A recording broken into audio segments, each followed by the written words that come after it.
भावांनो, सगळ्यांना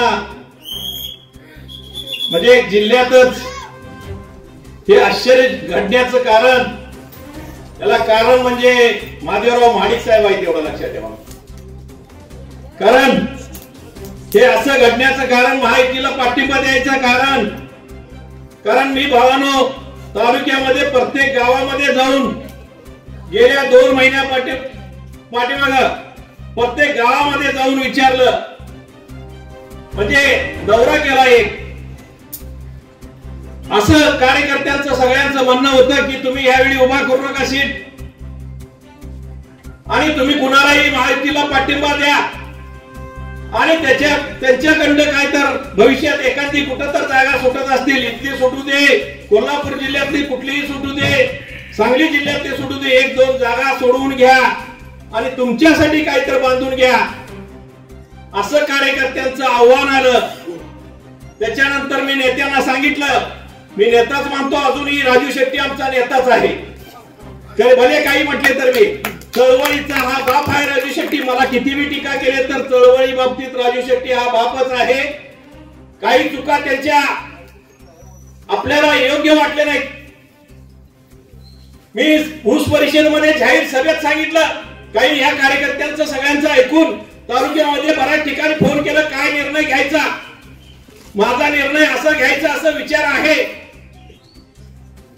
महायुतीला पाठिंबा द्यायचा असा निर्णय ऊस परिषदेमध्ये जाहीर केला. कारण ऊस परिषदेमध्ये युतीला म्हणून जाहीर केला नव्हता, पण चळवळ हे वेगळं असेल, स्वाभिमानीचा बिल्ला कायम राहील, पण राजकीय निर्णय वेगळे असतील, हे मी ऊस परिषदेमध्ये जाहीर केलं.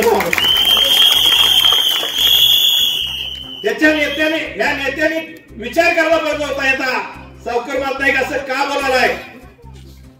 कारण तालुक्यातल्या जनतेचा रिपोर्ट होता की बाबांनो तुम्ही राहू नका, तुम्ही स्वतः राहू नका. मी तर राहणार नाही, 1 महिना अगोदरच 2 महिने सांगितलं होतं मी उमेदवार नसणार आहे, आणि कुणाला तुम्ही स्वतः देखील राहू नका आणि कुणाला उभा करून बाद करू नका, असं माझं म्हणणं होतं.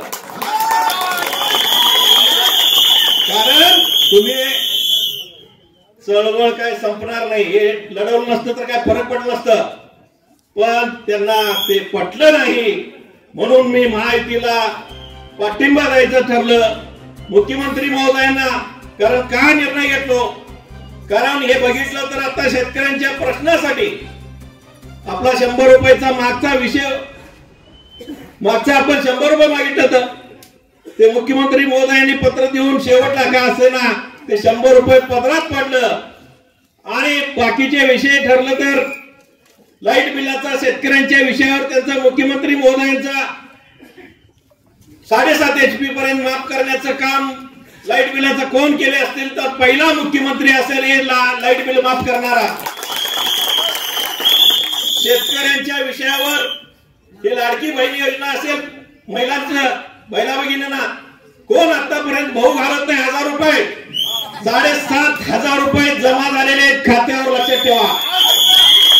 असे धाडसी निर्णय घेणारे मुख्यमंत्री पहिल्यांदा असतील.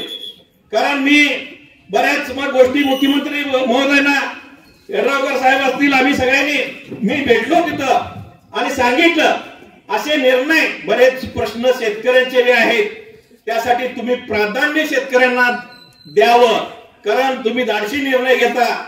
आणि असे मुख्यमंत्री धाडसी निर्णय घेणारे या खुर्चीवर परत बसावे असं सांगून मी तिथं काय सांगितलं, भावांनो ऊसाच्या दरासंदर्भात असेल, आम्ही आता मागितलोय मागचं 200 रुपये आणि नंतर आता चालू ऊसाचं 3700 रुपये, हे आंदोलन न होता मध्य मार्ग काढून लवकरात लवकर हा विषय मिटवा असं आव्हान म्हणजे मी निवेदनामध्ये म्हटलेलं आहे.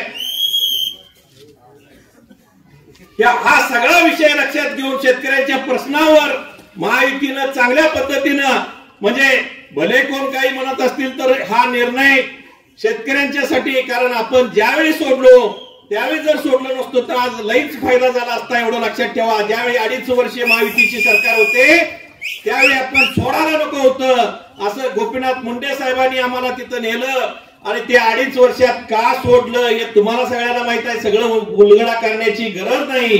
कारण 2.5 वर्ष अजून काम केलं नाही, त्यांना लगीन नाव ठेवणं हे माझ्या बुद्धीला पटत नाही. 5 वर्ष त्यांचं बघायला पाहिजे होतं असं माझं मत आहे. कारण 5 वर्ष महायुतीनं काय काम करतंय काय नाही हे बघितल्यानंतर सोडलं असतं तर मी मान्य केलं असतो. पण अशा चुका होऊ नयेत, परत परत आम्ही चुका करू नये. चळवळीच्या वेळी चळवळ करू, राजकारणाच्या वेळी योग्य निर्णय घेऊ. काही कार्यकर्त्यांना आता भाऊ म्हटले असतील, माझा एकच विचार, मी आमदार हो न हो पण कार्यकर्त्यांना संधी मिळाली तर मी तुमचा आमदार आहे एवढं लक्षात ठेवा. एवढं प्रेम तुम्ही सगळं केलेलं आहे हे आमदारकीपेक्षा मोठं आहे लक्षात ठेवा. याला कुठं गालबोट न लागता राजेंद्र पाटील यड्रावकर साहेबांना आमदार करण्यासाठी मी रस्त्यावर उतरलो आणि आज मतदारसंघामध्ये फिरत आहे भावानो. कारण का किती कोटीची कामं झाली.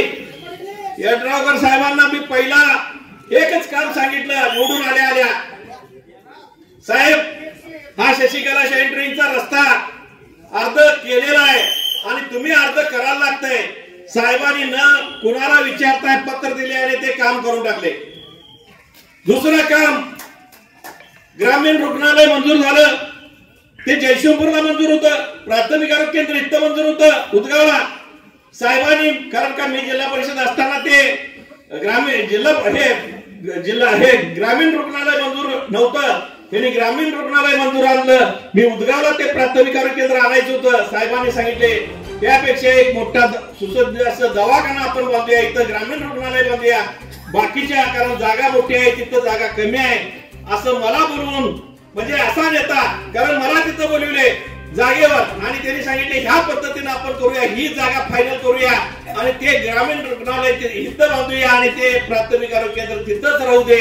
अशा पद्धतीनं काम त्यांचं बघितल्यानंतर बरेच गावातले म्हणजे अंतर्गत रस्ते असतील, 14 कोटी. आज कोंडगिरीमध्ये गेलो, कोंडगिरी सांगितले 14 कोटी आमदारांची कामं झाली, त्यांच्याबरोबर आहे आम्ही. असे एका ठिकाणी प्रत्येक गावामध्ये बरीच विकास कामं झालेली आहेत भावानो. त्या संदर्भात विकास कामाचा डोंगर उभा करणारा यड्रावकर साहेब म्हणजे आज पहिलाच आमदार असेल एवढी कामं, विकास कामं तालुक्यामध्ये केलेले. हा सगळा विचार करून भावानो हा निर्णय घेतलेला आहे. तुम्हाला एवढंच, बाकीचं काय सांगत नाही, नंतर बोलू, काय असेल ते आपण लई बोलण्यात काय अर्थ नाही. फक्त आपला एकच उद्देश आहे, आपण का पाठिंबा दिला तालुक्यात. साहेब एकच सांगतो, तालुक्यातले आलेच पानंद रस्ते बरेच राहिलेले आहेत, त्याच्याकडे देखील आता तुम्ही गावातले बरेच रस्ते झाले असतील, पण तालुक्यातल्या पानंद रस्त्यासाठी आमदार झाल्यानंतर पहिला प्राधान्य तालुक्यातल्या पानंद रस्त्यासाठी देखील द्यावं असं विनंती करतो.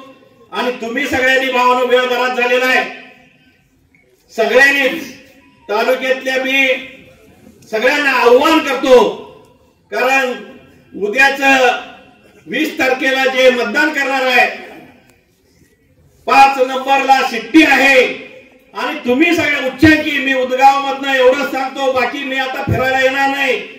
एकदा ठरलंय की राजेंद्र पाटील आणि सावकार महानायक जे ठरवतील ते 100% यशस्वी होत्या. कारण दोन्ही गट आपण एकत्र आलेलो आहे.